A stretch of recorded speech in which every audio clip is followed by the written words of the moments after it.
ഇപ്പോൾ രാത്രി 12 മണി. നിക്കാഹിൻ്റെ ഷോപ്പിംഗ് കഴിഞ്ഞു, ഫുഡൊക്കെ കഴിച്ചു, അലിനെ ഉറക്കി ഒരു ചുരിദാർ വാങ്ങിയിട്ടുണ്ടായിരുന്നു. ആ ചുരിദാറിൻ്റെ ഷോള് സൈഡ് അടിച്ചത് വൃത്തിയായിട്ടില്ല കേട്ടോ. റെഡിമെയ്ഡ് ചുരിദാറാണ്. ഷോളിൻ്റെ കളർ നൂലല്ല സൈഡിൽ സ്റ്റിച്ച് ചെയ്തിട്ടുള്ളത്, ഒരു വൈറ്റ് നൂലാണ്. അപ്പോൾ ആ നൂലിങ്ങനെ എടുത്ത് കാണിക്കുന്നുണ്ട്. പിന്നെ സൈഡ് അടിച്ചതും പെർഫെക്റ്റ് ആയിട്ടൊന്നുമില്ല. അതുകൊണ്ട് തന്നെ ഞാൻ വിചാരിച്ചു ഒരു ലൈസ് വെച്ചാൽ കുറച്ചുകൂടി ഭംഗി കിട്ടും. ഞാൻ ആദ്യമായിട്ടാണ് ലൈസ് വെക്കുന്നത്. കുറേ യൂട്യൂബ് വീഡിയോസ് കണ്ടാണ് ഇത് ചെയ്ത് നോക്കുന്നത്. പെർഫെക്റ്റ് ആകുമെന്നൊന്നും അറിയില്ല.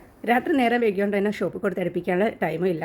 രാവിലെ 10 മണിയാകുമ്പോഴേക്ക് നമുക്ക് ഇവിടുന്ന് പോകണം. പാലായിലാണ് നിക്കാനുള്ളത്. നാത്തൂൻ്റെ മോളെ മോൻ്റെ അത്യാവശ്യം ആയിട്ടുള്ള ചുരിദാറാണ്. പക്ഷേ അതിൻ്റെ ഷോൾ കണ്ടിട്ടാണെങ്കിൽ ഷോൾ നല്ല ഷോളാണ്. പക്ഷേ അതിൻ്റെ സ്റ്റിച്ചിങ് നമ്മൾ സാധാ ഡെയിലി യൂസിന് ഉപയോഗിക്കുന്ന ചുരിദാറിൻ്റെ ഷോളിൻ്റെ സ്റ്റിച്ചിങ് പോലെ. ഫസ്റ്റ് ടൈം ആയതുകൊണ്ടാണ് തോന്നുന്നു. ലൈസൊക്കെ അടിക്കുന്ന സമയത്ത് നല്ല ക്ഷമ വേണം. പിന്നെ എത്രയോ തവണ ഞാൻ സ്റ്റിച്ച് കഴിച്ചു വീണ്ടും അടിച്ചതാണ്. അതിൻ്റെ ഇടയിൽ നമ്മുടെ അലുമോൻ എണീച്ചു. അങ്ങനെ ഞാൻ അവനെ ഉറക്കി. അത് കഴിഞ്ഞാൽ സ്റ്റിച്ചിങ് ഒക്കെ ഫുള്ളാക്കി. അപ്പോഴേക്കും സമയം 1:30 ആയിട്ടുണ്ട് കേട്ടോ. വലിയ കുഴപ്പമില്ലാത്ത രീതിയിലൊക്കെ എനിക്ക് സ്റ്റിച്ച് ചെയ്യാൻ പറ്റിയിട്ടുണ്ട്. എന്നാലും ചെറിയ ചെറിയ മിസ്റ്റേക്കുകളൊക്കെ ഉണ്ട് എന്ന് എനിക്ക് തോന്നുന്നു. ഷോളിന് ഒരു ഗോൾഡൻ ഗ്ലാസിങ് ഉള്ളതുകൊണ്ട് തന്നെ ലൈസ് വെച്ചപ്പോൾ നല്ല ഭംഗിയുണ്ടായിരുന്നു കാണാൻ.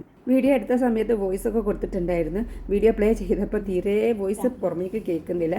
ചെറിയൊരു സൗണ്ടേ കേൾക്കുന്നുള്ളൂ. പിന്നെ വീണ്ടും ഞാൻ വോയിസ് കൊടുത്തതാണ്.